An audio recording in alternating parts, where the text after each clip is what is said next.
Hello and welcome to today's episode of the Work at Home Rockstar podcast. Excited for today's guest. He's the principal creative director of Goldstein Media, and he helps people get found online. Super excited to be rocking out here today with Seth Goldstein. Hey, Seth, you ready to rock? Let's rock and roll, buddy. Let's rock and roll. Let's rock and roll. So, You know my so we guitar always start solo. off here. We always start off here on a good note. So, tell me a story of success in your business that we can be inspired by. Oh, there's so many, and there's so many. There's not a lot at the same time, which is kind of funny that way. There's ups and downs and all that stuff. But one of the biggest successes in my business was getting it started. I started it during the recession, the Great Recession of 2008. The best time to start a business. I joke when I say that, and I always kind of pull back and say, well, you know what? A lot of people, when downturns happen, they go off onto their own and say, I'm done working for the man. Some people just stay there like I have for 15 years. Others go back and work for the man after a few years of trying it on themselves. So those are my biggest successes, getting this thing started, getting it rock and rolling, to say the least. And just been doing for 15 years. To me, that's a success. And I'm a 15-year overnight success. Yeah, yeah, yeah. Getting it started is always the most challenging part. So, what was like what held you back from getting started earlier? Well, mainly because I was a journalist for 6 years, newspaper journalist. Remember those things? Newspapers. So I wrote for What? What's newspapers. that? Exactly. Like the old print. I'm an old news hound. Exactly. So I wrote for newspapers. Had been doing websites on the side since '98. Then left, burned out from newspapers. My wife said, "Well, why don't you do web design? You've been doing this on the side this whole time." So that's kind of why in 2008 I decided, all right, I'm gonna do web designs. Nothing was really holding me back besides my other career. So, Right on. Okay. And so then with the good note, sometimes there's a few bad notes you hit. oh, there's always a bad news. So I'm wondering, yeah, can you share, something that just didn't go as planned and how, we can avoid it or recover from it if it happens to us? The first 3 to 4 years didn't go as planned because I went to school for journalism and I didn't go to school for business. I don't have a business degree. And so the first 2, 3, 4 years were really a hard knock, learning how to do business, how not to put your foot in your mouth, how to, ask for the right amount of money and then that, undercharge or overcharge, charge the right amount. So really it's just, I mean, you can always learn from other people, but whether or not you actually follow through and actually not do the same mistakes is very rare. Yeah, I hear you. And Mhm. pricing, you're right. Pricing is a It's hard. super hard. And you don't take things into account like I think a lot of times you think about your hourly rate, but you don't necessarily think about all the other extras that you're gonna have to pay for if you're You running your always own have to mark business, it up. right? Yeah, Always have to mark it up a little bit. That's your hourly rate. And then I always say hourly rate and then triple it. triple it. Yeah. Yeah. That's a good guideline. And I mean there because there is always going to be other things that you're gonna have to pay for that There's like always, you're always. not gonna see coming. Actually, is there what was the one thing if there was one thing that you could pick that kind of you didn't expect that bill coming in, what would it be? Oh man. The hosting bill. The hosting bill always knocks me over the head, even though it's covered by the clients. It's still always something like, oh my God, it's painful to see Yeah. every month because it's like I maintain their sites, I run the hosting for them, but ultimately in there with the servers every day. I'm subleasing them from a provider. I'm Yeah. managing the relationship with the provider. And so if something goes south, they deal with me. They don't deal with the end user, which is beneficial to them because the end user doesn't know their head from their backsides. Nothing personal to the end user, but that's not their job. It's my job Yeah. to keep things rocking and rolling. So Yeah. You know what it was for me? what? The tax bill. Oh yeah, you didn't prepare for that. Oh Oh. yeah, that's even more painful. That's even Yeah, more those are painful. tough. Even your accountant bill to get your taxes done when you're That hurts. self-employed, That hurts. That hurts. It's not the same thing as going down to, I don't know if you guys have HR Block down there, but we've got this Yeah. big chain all over Canada. And, you go down there and you pay whatever it is, $100 less than that for Oh yeah, yeah. tax But then they returns. usually screw No. something up. Yeah. Yeah. They usually Not, screw something up, so it's not worth it because then you're dealing with IRS and you screw something up on your tax bill. yeah. But nothing is quite like dealing with the IRS in the United States, though. Oh God, they're Yeah. evil. Well, it's similar here in Canada too. But yeah, I mean, you get your own accountant for sure.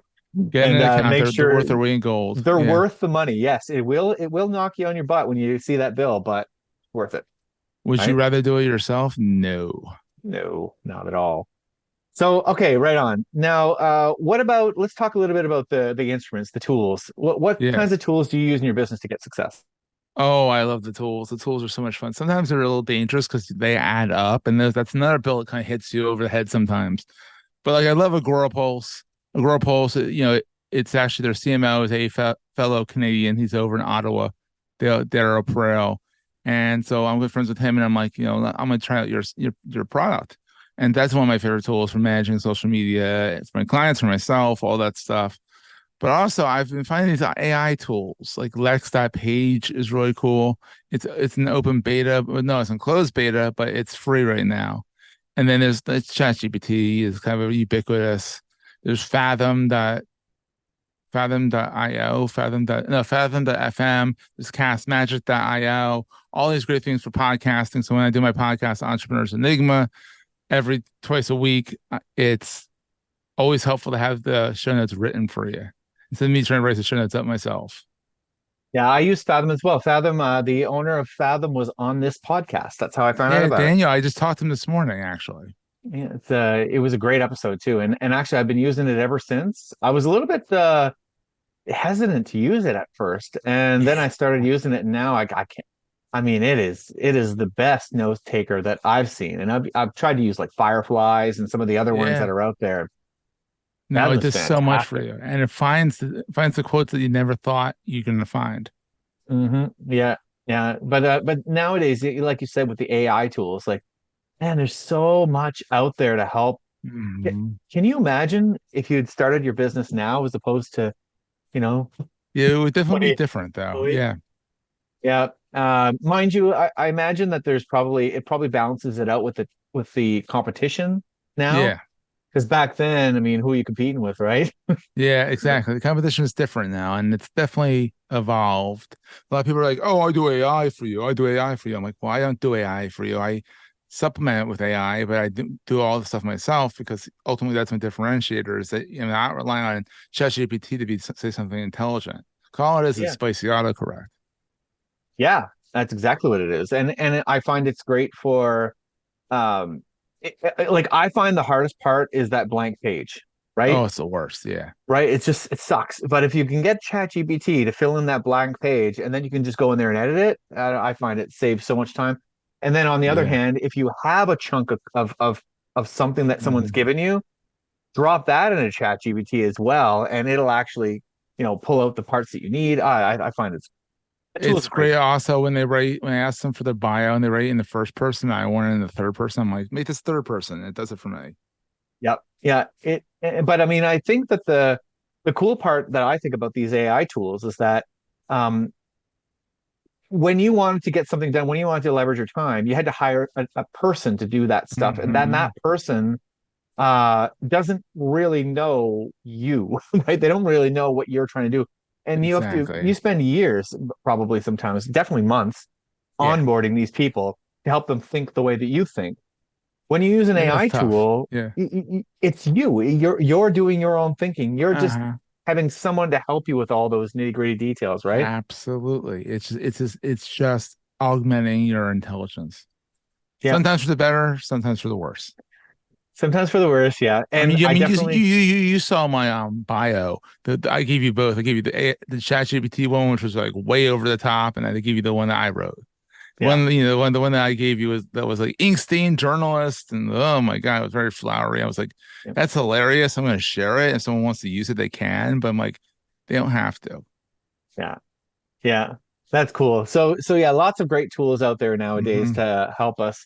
All right, let's talk a little bit about learning from the best. So tell me about how you like, do you hire coaches? Do you have mastermind? Like, well, what do you do in your business? I joined a bunch of groups like that are mastermind ish. So in the WordPress space, there's a place called Post Status, which is a bunch of WordPressers that really help each other out, and that's a paid, Slack group. Then there's Pavilion, which is a really expensive mastermind kind of like-minded C-suite executives that I can bounce ideas off of. That's really good. So it's finding your community, it's finding your tribe. You don't have to necessarily get a coach per se. I've looked at coaches and I'm like, what? They don't know much more than I do. They've just been in business a little bit longer. So when they are trying to sell they're a dime a dozen. You have to find the right one. You have to find the one that you gel with and all that, and then look at the price tag and say, is this worth it my time? So generally, the So masterminds are kind of key. yeah, so what do you do in those groups then when you find them? Well, I'll contribute back a lot. Like if someone has a question about websites or something like that, I'll throw it out to them. If I have a question about sales or contracts or whatever, I'll throw it into the group and say, "Hey, how can people help me?" So it's all kind of scratching each other's backs. And how, like, do you sort of allocate a certain amount of time? Like, because I mean, I I can get sucked should. into those groups big time. Yeah, that Like, happens a lot. so what It do you happens a do? lot. How do you When I get a limit spare that? moment, I jump in there real fast. Like I jump in there real fast. I try and go in at least once a day to the groups and just go through, spend about an hour in them. But then every once in a while, I'll jump back in to see if anything responded or whatever. So, but generally, an hour I'll give a day to it, or a half an hour to an hour of just, focusing on myself, on my business, and trying to make sure it works well. Make sure all the gears are oiled and stuff. So, Hi, it's Mark Mawhinney from Natural Born Coaches, and I want to give two very big thumbs up to Tim Melanson and his Creative Crew Agency. I have been using them for a long time, and I am 100% happy. They get the job done right, they're fast, and they let me focus on my business. I don't have to worry about anything. So again, I want to give them two very big thumbs up. I have no problem recommending them. I don't give testimonials for everyone because my name is attached to it, but I gladly do so for Tim and the Creative Crew Agency. So use them, you won't regret it, and good luck. And so how do you convert that to an actual client, to a paid client? If you're that's what I'm busy trying to do. It's tough. It's yeah. tough trying to do all that. It's tough trying to convert, kind of learning into ROI. And a lot of times you can't, it's just it's the investment in yourself versus investment in the bottom line. And that investment on yourself will help the bottom line out in the long run. Okay, yeah. So you use the groups more or less as a mastermind. So you ask just Yeah. as many questions as you Oh, answer. absolutely. Yeah. Yeah. Yeah, because I know that there are different ways that you can go about doing that. Like sometimes you can be an expert in a group and there ends up being people that just figure, you know what? I'm not doing this myself. I'm going to hire this dude to do it, right? Exactly. And then that's usually what happens. They say, "Hey, Seth, I have a job for you," or "Hey, Seth, we need our website done," or whatever. So it works out. I mean, I've got some deals from them. It's not my end goal to go in there and sell. My end goal is in Yeah. there to contribute and be a good person, and then what comes around goes around. Yeah, exactly. But the good news is that nowadays it's fairly easy to find a Mhm. tribe, right? Oh, absolutely. You Even see back in when you the started. Yeah, exactly. And you gotta think about you can always try one out for a year, and if it doesn't work, don't be afraid to say, "All right, this wasn't work right for me." I did that recently with a cohort that was like, "All right, that was fun. I enjoyed it for a year, but I'm not in there enough for it to warrant the $1,000 a year." So, Oh, so you pay to be in these groups. oh yeah, the best ones are the paid ones. There are Oh, some good wow. ones that are not paid, like they're not a monthly due or an annual due. But the ones that are paid, I feel like you have more skin in the game. Like you're more apt to go look at it because, hey, I put out $30 this month to be in this group. Yeah. Yeah, I've always found that anything that you pay for, you're going to take it more seriously than anything that's Yeah, free. Yeah. absolutely. Even if it's $5, it's $5 a month, whatever. It's something. There's some skin Yeah. in the game. I think there was somebody who posted on social media the other day is like, I've never completed a free course. I don't. I passed the CMO school in Pavilion because I was like, I'm getting my money's worth here.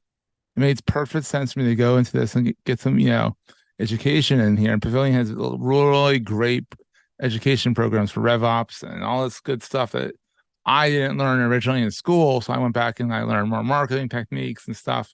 And it made the was it $3,000 a year worth it? I mean, it's expensive. Wow. Yeah. Yeah, well, and especially in the web space, Hmm. there's so many things coming out all the time. You sort of do have to kind of keep up on it because Hmm. things change pretty quickly, and all of a sudden, what you're doing is no longer relevant because they're Oh, on it to changes something else, constantly. right? Yeah, and I imagine that's probably similar in just about every area too nowadays with Oh, technology absolutely. improving Yeah. so quickly. Yeah. So now let's talk a little bit about the home office. So, Oh, the home office, my favorite thing. what does it look like? Tell me some. Oh, my home office is in my basement, which is always a joy. It's in an unfinished basement, but I have a nice bookcase behind me, with from IKEA. Gotta love it. Have my little knickknacks and whatnot not up there. You have to make your space worth it. They want to spend some time in. Instead of facing on the other side of this is a are two sliding doors that are just leaning up against the desk, but makes so I don't have to see the mess that's behind it. So, I have a carpet on the floor and just kind of run with it, and it's nice not to always have a fake background. I mean, your fake background looks really good and it works well, but others Yeah. don't. So, Yeah, my wife's a graphic designer, so oh, well, there you go. You work it. Exactly. it helps. It helps. Now, Absolutely. did you have a home office when you started, or were you at the kitchen table? Oh, I always had the spare bedroom. I always made sure I had my own dedicated space. Absolutely. And you think that's important then? Oh, you have to have your own space. I mean, because I'll go upstairs and work on the kitchen table every now and then, change up the space. So I was up in the spare bedroom, and then my kid was born, and I moved down to the basement so that my wife could have an office and all that stuff. So it's very important to have a dedicated space for your office so you can work in this. No, like this is work time, that's family time, especially when you're at home. So And do you have like kids and all that stuff as well? I have one child who is, how old is he now? He's almost 11, so he's 10 and a half. He's going to fifth grade down here in the States. And I have a year and a half year old Air Doodle, which is he's 50% Airedale, rest is Poodle. So Hmm. that's my other child. So, I've got a toy poodle too. So, oh, mine's not a toy. Mine's 65 pounds. oh, mine's I have a big eight one. Yeah. pounds. So, like now, this has been a struggle, I will say, for me, Yeah. is to try to like balance out, especially when you have kids, keeping them out of your office when you're trying to get some work done. Do you have any tips on Oh that? my God. It's so tough. Oh my God. Well, I generally let him be on the computer when I'm working, like right now, when we're podcasting, he's upstairs because school hasn't started yet. And so I literally have said, all right, these hours when I'm on podcast, or I'm doing a podcast for my podcast and all that stuff, or I'm on calls, you can go be on Roblox, you can go be on Minecraft and play with your friends. And after that, like we're gonna go to Dave and Buster's, which is a big arcade down here later, just the two of us to have fun. So, but like I said, Nice. I make sure that they're plenty distracted while I'm working. So, Yeah, yeah, I did the same thing too. My son's now 16, believe it or oh not. wow, yeah. So But he was he's a little more one. stuff. Yeah. Yeah, he was one when I started my business. So Well, there you that's go. So you've been through it all, and now he's kind of self-sufficient. yeah, yeah, now he does his own thing. But yeah, it's easy and it's hard at the same time. It's very hard, but also kids they're learning all the time. So you can set up some rules and some systems and they will figure them out, right? Oh, they'll figure out how to get around them too. That's always fun. Yeah, yeah. I think the harder part, I imagine, would be starting a business when your kid is already sort of like, 5 or 6 years old. That would, Yeah. I because started mine when did I start mine? Oh 08. He was born in 2012. So I was pretty much in my business during that. So the first iteration of my business. Yeah. So yeah, yeah. So now, any other like tips for the home office that you can give us? make sure you have multiple screens. I mean, I would definitely say at least have two screens. Have your laptop screen, and have your desktop, and have a desktop screen. I have that and smaller screens. So I have three screens, and then if you can do a standing desk because it's helpful to stand up every once in a while and shake the cobwebs off. So Yeah, I've got two screens plus my laptop as well, and I've also got a yeah, standing desk next to me too that I very very rarely use, but I never use it. I'm always sitting. I should use this more often. yeah, right on. So now it is time for your guest Oh. solo. So tell me what is exciting in your business. What's exciting in my business is that it's mostly the podcasting. It's I'm getting out and interviewing people and I'm talking to interesting people, and some of them are turning into clients, and that's always fun. Entrepreneursenigma.com is the podcast, and it's just fun to talk to people. And it's fun that now I'm using Podmatch. I get to meet people like Tim over here, where like I'm going to be on his show, and hopefully I'll get him on my show, and it'll Yeah, I'd be love to. a lot of fun stuff and all that stuff. I got to go to the WordCamp US last week, which was a lot of fun, which was a big national work camp WordPress conference. It was really nice to go to meet people in person after 3 years of pandemic. So that's what's really going on in my world. So That's awesome. Yeah, I think podcasts are so cool nowadays. It's a great way to network with other people. It's a great way to meet new people. It's a great way to keep your skills sharp too, because you're always it learning from is. them, right? Absolutely. And you have to you got to invest in yourself. That is key. Yeah. Yeah, absolutely.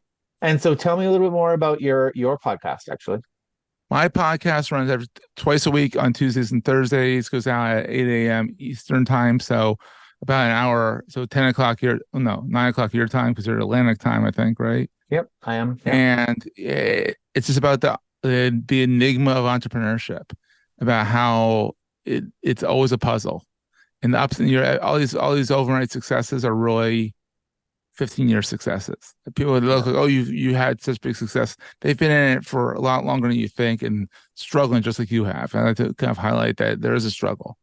Yeah. Yeah, exactly. You don't see all the work that went in to prepare the person to the point where they're at the point where they could take that opportunity and run with it, right? Yeah, exactly. Now, what about your business? Tell me a little bit about your business. So Goldstein Media, we're a general digital marketing agency. So we focus on startups, mid-sized companies, but funded startups, which always clarifies that they have to have some money for marketing and stuff. But funded startups through mid-sized companies, just help them build out the websites in WordPress, help them optimize them in Google and Bing and DuckDuckGo, get them found, help them out with the digital strategies, email marketing, social media generation a little bit. We'll kind of come up with a strategy for them, how they can create the content. And then I usually tell them to go get an intern right out of college who needs the experience to get the job. That's a cyclical thing. So Yeah, that's a really good way to do it. And so tell me how we can find you then. you can find me mostly on LinkedIn. Seth M. Goldstein, that LinkedIn.com/n/Seth M. Goldstein.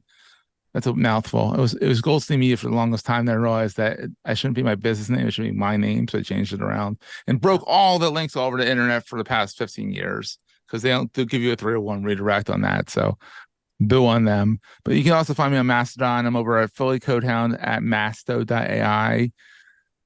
And pretty much just look for Seth M. Goldstein. If you look up Seth M. Goldstein, you'll find me. If you look up Seth Goldstein, I'm on the second page, because there's apparently a lot of Seth Goldsteins out there. Apparently it's a John Smith of the Jews. So Seth M. Goldstein. Awesome. You can usually find that. You'll find with some of the old articles too when you do that. So Cool. Well, thank you so much for rocking out with me today, Seth. It's been a lot of fun. the guitar solo. Sorry, everyone who had to hear that. So, but you said rock out, so I'm gonna jam out. So there you go. Yeah, if you're listening to this on like Spotify or something, go on to YouTube so you can see the video, so you can see him actually rocking out. Because Air guitaring. yeah, there's a little more to it when you see the air guitar. Yeah, it's not me making a weird noise for giggles here. So. Right on. Thank you so much again. And to the listeners, make sure you subscribe, rate, and comment. We'll see you next time on the Work at Home Rockstar podcast.